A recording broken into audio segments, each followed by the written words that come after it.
नमस्कार, सत श्री अकाल, आदाब। अभी दिन में जब मैं अपने भाइयों के साथ लाइव ना रहूं, क्योंकि आजकल या तो गुरुद्वारा जाके सेवा करने की ही ड्यूटी रह गई है या फिर आपसे बात करने की, या खा लो या सो जाओ। तो एक बार जब तक आप लोगों से बात ना हो, राम राम ना हो, सत श्री अकाल ना हो, तो कुछ अधूरा अधूरा सा मुझे लगता है। तो मैं आज अपने मित्रों से जो मेरे फेसबुक पर हैं, मैं उनसे कहूँगा, निवेदन करूँगा कि एक एक करके मेरे पास लाइव आइए और मैं आपकी बात को अपने मुंह में रख के समाज में पहुँचाने का काम करूँ, देश के प्रधानमंत्री जी तक बात पहुँचाने का काम करूँ और माननीय मुख्यमंत्री जी तक बात पहुँचाने का काम करूँ। मैं सबकी सम्मिलित बात करता हूँ और मैं सबसे पहले आज 1 मिनट के लिए सबसे पहले वाहिगुरु साहब का जाप करके आपसे जुड़ना चाहूँगा। इस बीच में आप मेरे से जुड़ भी जाओगे और जो मेरे भाई लाइव हैं वो वहाँ अपने घर बैठे हुए वाहिगुरु का जाप करें कि हे परमपिता परमात्मा, इस महामारी से हमको निजात दिलवा। चाहे हिंदू हो, चाहे मुसलमान हो, चाहे सिख हो, चाहे ईसाई हो, इस टाइम गुरु साहब के दरबार में सब एक है। सब इस टाइम महामारी से पीड़ित हैं। किसी का रिश्तेदार, किसी का अड़ोसी, किसी का पड़ोसी, किसी का शहरदार कहीं ना कहीं घिरा हुआ है और हम लोग भी घेराबंदी में बंद हैं। आज जानवर बाहर हैं और इंसान अंदर है।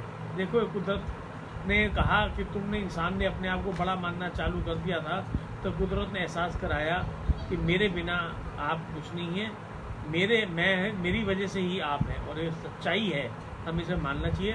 तो मैं अपनी बात वाहिगुरु के जाप से चालू करता हूँ। आप मेरे साथ जरूर वाहिगुरु का जाप करें 1 मिनट के लिए। सतनाम वाहिगुरु, सतनाम वाहिगुरु, सतनाम वाहिगुरु, सतनाम वाहिगुरु, सतनाम वाहिगुरु, सतनाम वाहिगुरु, सतनाम वाहिगुरु, सतनाम वाहिगुरु, सतनाम वाहिगुरु, सतनाम वाहिगुरु, सतनाम वाहिगुरु, सतनाम वाहिगुरु, सतनाम वाहिगुरु, सतनाम वाहिगुरु, सतनाम वाहिगुरु, सतनाम वाहिगुरु, सतनाम वाहिगुरु, सतनाम वाहिगुरु। वाहिगुरु जी का खालसा, वाहिगुरु जी की फतेह। हे परमपिता परमात्मा, सबका भला कर, सबके परिवारों में सुख शांति रहे, सब में यहाँ खुशहाली रहे, तंदुरुस्ती रहे। इस अरदास के साथ सबसे पहले तो आज हमारे बीच में एक बहुत बड़े कलाकार का जाना हुआ। जब कोई कलाकार हमारे बीच में से जाता है, जिनका जीवन बना ही हमारे लिए होता है, वो हमको खुशी देने के लिए, हमारे को एंटरटेनमेंट करने के लिए, वो 3 घंटे, पैसा कोई एक अलग चीज़ है, पैसा तो हर चीज़ में हर इंसान को चाहिए, लेकिन एक आदमी 3 घंटे निरंतर हमारे परिवार को खुशी देने के लिए अलग अलग रूप में एक बहरूपिया का रूप बनकर हमारे को एंटरटेन देने के लिए आता है। तो हमारे बीच में आज इरफान कलाकार जी जो चले गए हैं, हे परमपिता परमात्मा, उनको अपने चरणों में वास दे और उनके परिवार को इस दुख को सहने की शक्ति दे। सबसे पहले यहाँ से शुरुआत करता हूँ और उसके बाद मैं कल एक बड़ी सुंदर खबर पढ़ने को भी मिली, देखने को भी मिली कि राजस्थान के मुख्यमंत्री जी ने अपनी जनता को, अपने लोगों को लाइट और पानी के बिल में अप्रैल और मार्च के बिल में माफ़ी दी है। तो यही अरदास मैं माननीय मुख्यमंत्री उत्तर प्रदेश से कई दिन से कर रहा हूँ कि आप भी थोड़ा सा जनता के बारे में सोचें, एक अच्छा पैकेज व्यापारी वर्ग को देने की कोशिश करें और जो हमारा मध्यम वर्ग है, जो बच्चों की फीस को देने में इस टाइम थोड़ा क्रिटिकल हालत में है, वो रिक्वेस्ट कर रहा है, बेनती कर रहा है कि हमारे उसको फीस की माफ़ी हो। बैंक में जो 3 महीने की जो EMI लेट करी गई है, कम से कम व्यापारी वर्ग को, आम वर्ग को उसमें ब्याज की छूट मिल जाए, ये मेरा निवेदन रोज चल रहा है। और उसके बाद जो बिजली के फिक्स चार्जेस हैं, ये रोज़ मैं निवेदन कर रहा हूँ। आज फिर उसी निवेदन के साथ मैं अपनी बात को शुरुआत करता हूँ। और माननीय मुख्यमंत्री उत्तर प्रदेश जी जिस तरीके से राजस्थान के मुख्यमंत्री जी ने सहारा देने की कोशिश करी है अपनी जनता को, मुझे उम्मीद है यूपी के मुख्यमंत्री जी भी जरूर सहारा देने के बारे में सोच विचार कर रहे होंगे। और बहुत जल्दी हमारे बीच में इस तरीके का मैसेज आएगा कि माननीय मुख्यमंत्री जी ने इस तरीके की घोषणाएं करी। उसके बाद एक बात, इस हालात में जब कि माननीय प्रधानमंत्री जी इस टाइम पूरे प्रदेश में किसी एक पार्टी के प्रधानमंत्री बन के काम नहीं कर रहे, पूरे देश के मुखिया बनकर, प्रधान सेवक बन के बात कर रहे हैं और जगह जगह से फंडों के लिए निवेदन कर रहे हैं। लोग अपनी अपनी तनख्वाहों में से पैसे दे रहे हैं इस महामारी से निजात दिलाने के लिए। और उसके बीच में कल एक जो बड़ा घपला सामने आया है टीवी चैनल्स के माध्यम से, किट में मुनाफा। अरे यार, वो दान किया हुआ पैसा है जो किटों में जा रहा है। आज हमारे टेस्ट पूरे तादाद में किट ना होने की वजह से नहीं हो पा रहे कि किट महंगी है और उपलब्ध नहीं हो पा रही है। और जो किट में इतना बड़ा 145% का मार्जिन खाकर किट हमको दे रहे हैं, क्या कुदरत उन्हें जीवन में कभी माफ करेगी? नहीं करना। मैं तो कुदरत से कहूँगा बिल्कुल नहीं करना चाहिए। ऐसे क्या हमारे कफन में जेब है क्या? हम पैसा साथ लेके जाएंगे? आज हमारी जो महामारी है, ना हिंदू देख रही है, ना मुसलमान देख रही है, ना सिख देख रही है, ना ईसाई देख रही है, ना छोटा देख रही है, ना बड़ा देख रही है, ना यूपी देख रही है, ना हरियाणा देख रही है, ना पंजाब देख रही है, ना छत्तीसगढ़ देख रही है। कोई जिला कोई किसी चीज़ पर कंसीडर नहीं है। महामारी किसको अपने चपेट में ले ले किसको नहीं पता, और हम किटों में पैसा कमा रहे हैं। शेम। और दान पुण्य के पैसे में से कमाई। अरे मैं तो ये कहूँगा मेरे भाइयों, मेरे मित्रों, मेरे दोस्तों, आप किराने की दुकान खोलकर, आप दवाई की दुकान खोलकर आप इस टाइम पब्लिक को सहारा दे रहे हैं। कम से कम ऐसे टाइम में तो आप अपने मार्जिन को जितना कम ले सकते हैं, अपने बच्चों के लिए कमाई रख के आप उतनी मदद कीजिए। कभी भी जनता, आप किसी भी देश प्रदेश में आप अपना व्यापार कर रहे हैं, आपके एहसान को शायद जनता उतार नहीं पाएगी। हम लोग कभी नर्सों के एहसान को नहीं उतार पाएंगे। हम पुलिस की ड्यूटी करने वाले अपने अधिकारियों के एहसान को नहीं उतार पाएंगे। हम प्रशासन के एहसान को किस तरीके से उतारेंगे यार? वो अपना घर बार छोड़ के, अपने बच्चे छोड़कर हमारे साथ लगे हुए हैं। हम अंदर हैं और वो बाहर रात को ड्यूटी करते हैं और हमसे लड़ते हैं, हमारी गालियाँ भी खाते हैं, हमारी हमसे बदनामी भी झेलते हैं और फिर ड्यूटी कर रहे हैं। अरे बहुत परेशान है, हम कर्ज नहीं उतार पाएंगे। और ऐसे में तो कोशिश ये करनी चाहिए कि 1 रुपया लेकर हम उसको 1 रुपये 1 पैसे का सामान देने की कोशिश करें, कम कमाई करें। ये कुदरत आपको पता नहीं कब कहाँ किस रूप में दे दे, कुछ पता नहीं। जब कहा गया है, जब कुदरत देती है छप्पड़ फाड़ के देती है, जब लेती है तो भंगी बना देती है। ऐसे लोगों को तो भंगी बना देगी कुदरत, जो मार्जिन किटों में कमा रहे हैं, या डॉक्टर स्टैम्प, या जो आदमी स्टैम्प किसी भी रूप में अगर फालतू मार्जिन लेने की कोशिश करेगा, चाहे मैं ही उसमें सम्मिलित क्यों ना हूँ, कुदरत कभी किसी को माफ कर देगी। इस टाइम तो परीक्षा की घड़ी है और साथ में खड़े होने की देगी। दूसरी बात मैं अगली कहूँगा, कम से कम हम अब ये कुछ दिनों तक हम कम से कम हिंदू मुस्लिम करना बंद करें। देखो, मैं आपको सच्चाई कह रहा हूँ, हो सकता है मेरे बात से कुछ लोग सहमत ना हो, लेकिन मैं बता रहा हूँ मुसलमान भाइयों के साथ भी हमारे साथ होने के बिना हम अधूरे हैं। ये जितनी हमारे में हर चीज़ में एक सहमति, मुसलमान भाइयों की भी किसी न किसी रूप में हमारे साथ भागीदारी है। हम देखो, सारे सरदार बुरे नहीं हो सकते, सारे मुसलमान बुरे नहीं हो सकते। क्या पंजाब में जो हालात खराब हुए थे जब उग्रवाद आया था, क्या सारे सरदार खराब हो गए थे? नहीं नहीं नहीं नहीं, ऐसा नहीं था। कुछ लोग थे जिनको बीच में मंशा ठीक नहीं थी। और आज मैं कह दूं कि मेरे मुसलमान भाई सारे खराब हो गए, तो कोई भी अपने मन की सोच बनाए, उसकी सोच गलत होगी। हम मुसलमान भाइयों के बिना हमारा ये भारत अधूरा है।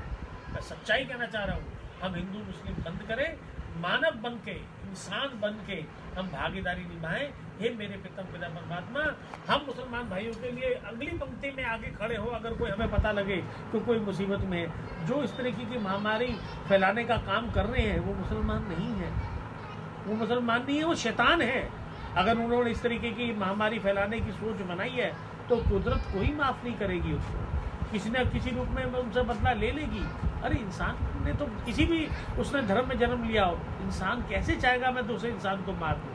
कोई शैतान होगा, इंसान नहीं होगा, शैतान होगा जो उस तरीके की सोच रखेगा, चाहे उसका धर्म कोई भी हो। यार हम लोगों के साथ 1984 के अंदर क्या हुआ, क्या हम भूल जाएंगे? गाजियाबाद में सबसे पहले हादसा शाम को मेरे साथ हुआ, मुझे 50 लोगों ने घेर लिया, मेरे को मारा 25-30 लोगों ने, कुदरत ने मुझे बचाया। एक मेरी ट्रक मेरे गाड़ी को जला दिया गया और दूसरी गाड़ी मेरी जीटी रोड पे शिवा पेट्रोल पंप के पास खड़ी थी। मेरा एक मुसलमान भाई बचा के उसको अपने गोदाम में ले आया और जहाँ जहाँ पंजाबी में हमारे कुछ अल्फाज लिखे हुए थे उसने उस रंग से पोत के अपने गोदाम में खड़ी करी कि जिससे कोई पहचान ना हो कि मेरे सिख भाई की गाड़ी है। और 10 दिन बाद कर्फ्यू खुलने के बाद जो मुझे बताने आया वो बात मेरे आज तक याद रहती है। वो भी उस गाड़ी को बचाने वाला मुसलमान था। कहीं ना कहीं ऐसा इंसानियत जिंदा है, तो हम इस टाइम हिंदू मुस्लिम ना करें, कोई चर्चा ना करें। इस टाइम चर्चा एक ही होनी चाहिए, परिवार में, समाज में, टेलीफोन पे, टीवी पे, सब जगह एक ही चर्चा हो कि हम किस तरीके से मनुष्य बन के, एक इंसान बन के, हम एक उस कुदरत के बंदे बन के हम कैसे मदद करें इंसान की। एक ही बात होनी चाहिए, हिंदू मुस्लिम बंद होना चाहिए। मैं हाथ जोड़ के शीश निवा के निवेदन करता हूँ समाज के लोगों से कि हिंदू मुस्लिम करना बंद करें। उसके बाद अगली बात आती है,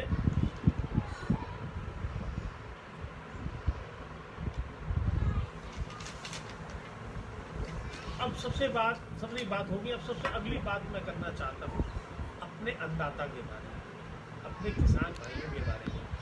ये मेरे जहाँ के भी मुख्यमंत्री हैं या आदरणीय प्रधानमंत्री जी, मेरा हाथ जोड़ के शीश निवा की निवेदन है, मेरे अन्नदाता का भी सोचो। मेरे अन्नदाता ने कभी पार्शलिटी नहीं सोची कि मेरा ये अनाज, मेरी ये गेहूँ, मेरा ये बाजरा, मेरा ये चारा, मेरा ये दूध, मैं जो भी पैदा कर रहा हूँ ये हिंदू के घर में जाएगा, ये मुसलमान के घर में जाएगा, ये सिख के घर में जाएगा, ये ईसाई के घर में जाएगा, उसको नहीं पता। उसने तो पैदा करनी है, सुबह खेत में जाना है, बीज डालना है, पानी देना है, फसल तैयार करनी है और उसमें जाके आड़ती की दुकान पे बेच देनी है।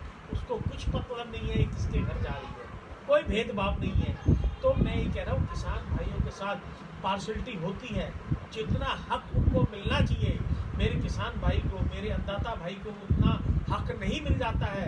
कुदरत की भी कहीं ना कहीं मार पड़ती है, बारिश हो जाती है, फसलें खराब हो जाती हैं, मुआवजा नहीं मिल पाता, इंश्योरेंस के पैसे नहीं मिल जाते, लेकिन फिर वो सुबह उठता है, वही पहले बैल होते थे, अब ट्रैक्टर होता है।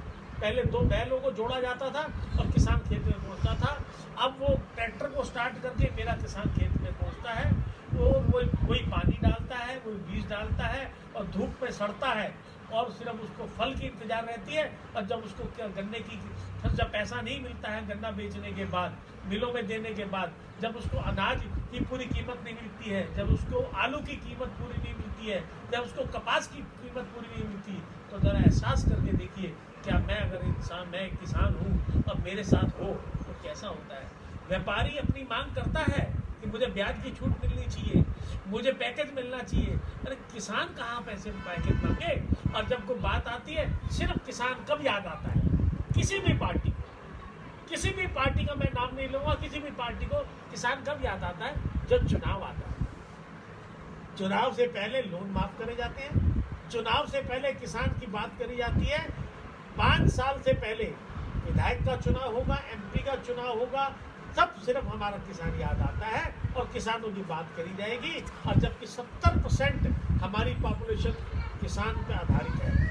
तो मैं यही अरदास करूंगा सभी मुख्यमंत्रियों से कि अपने अपने प्रदेशों के किसान की बात जरूर सोचें, सोच विचार करें। जितना हम अन्नदाता का भला कर सकते हैं, हमें भला करने का काम करना चाहिए। और अब एक ही सिर्फ मेरे हाथ जोड़ के आखिरी में निवेदन है कि हम ना हिंदू, ना मुसलमान, ना सिख, ना ईसाई, एक मानव बन के मानवता की सेवा करें।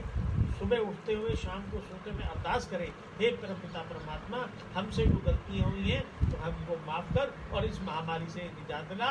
और जैसे मैंने अपने फेसबुक पर लाइव आते समय पाठ करा था, अब 1 मिनट का फिर पाठ आप मेरे साथ करो और अरदास करें परमपिता परमात्मा के चरणों में, हे बाबा सबका भला कर। सतनाम वाहेगुरु, सतनाम वाहेगुरु, सतनाम वाहेगुरु, सतनाम वाहेगुरु, सतनाम वाहेगुरु, सतनाम वाहेगुरु, सतनाम वाहेगुरु, सतनाम वाहेगुरु, सतनाम वाहेगुरु, सतनाम वाहेगुरु। एक ओंकार सतनाम करता पुरख निर्भो निर्वैर अकाल मूरत अजूनी साहेब अंगुर प्रसाद।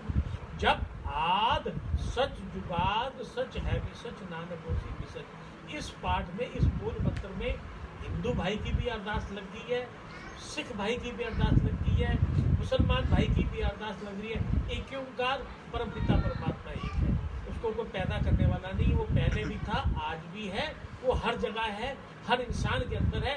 इस पाठ के अंदर, इस मूल मंत्र के अंदर सबकी अरदास लग गई है और हमें ये सिखाया गया है, नानक नाम चढ़ती कला तेरे पाने सरबत का।